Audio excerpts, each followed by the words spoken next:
حج کا ایک مقصد ہمیں ہمارے ماضی سے جوڑنا ہے.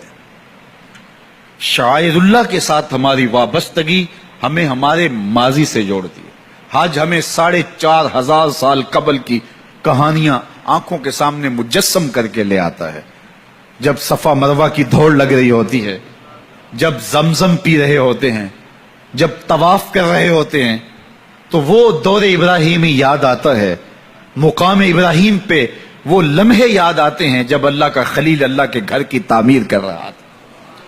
مجھے بتائیے، اسلام نے تو پتھروں سے دور نہیں کیا.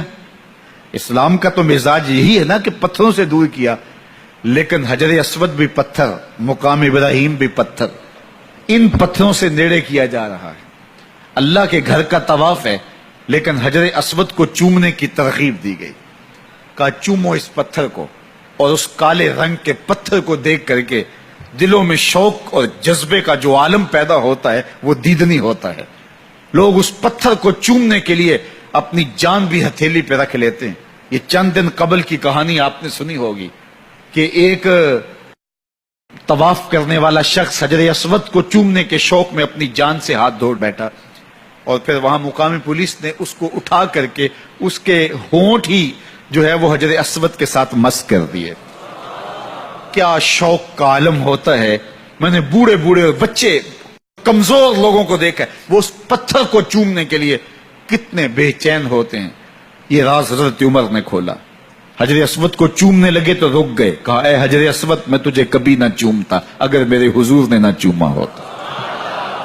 اور پھر جس کو چومنے کا موقع مل جاتا ہے وہ تو پھر چومتا چلا جاتا ہے، کبھی اوپر سے، کبھی نیچے سے، کبھی وسط حجر. کسی نے کہا یہ سمندر پار سے آئے ہوئے لوگ دیوانے تو نہیں ہو گئے؟ پتھر کو چومنے کا موقع مل گیا، رسم ادا کریں، پیچھے ہٹ جائیں، یہ چومے چلے جا رہے ہیں. میں نے کہا صاحب، یہ پتھر نہیں چوم رہے، یہ کسی کے ہونٹوں کے نشان ڈھونڈ رہے ہیں. ایک جگہ سے چومتے ہیں، خیال آتا ہے حضور کے لب ادھر نہ لگے ہوں. وہاں سے چومتے ہیں، خیال آتا ہے حضور کے ہونٹ ادھر نہ لگے ہوں. میں نے کہا یہ پتھر نہیں چوم رہے، یہ کسی کے لبوں کا لمس تلاش کر رہے ہیں. ہم نے قطرہ دیکھا نہ کبھی دریا پہ غور کیا، بس جہاں تیری جھلک نظر آئی وہیں ڈوب گئے.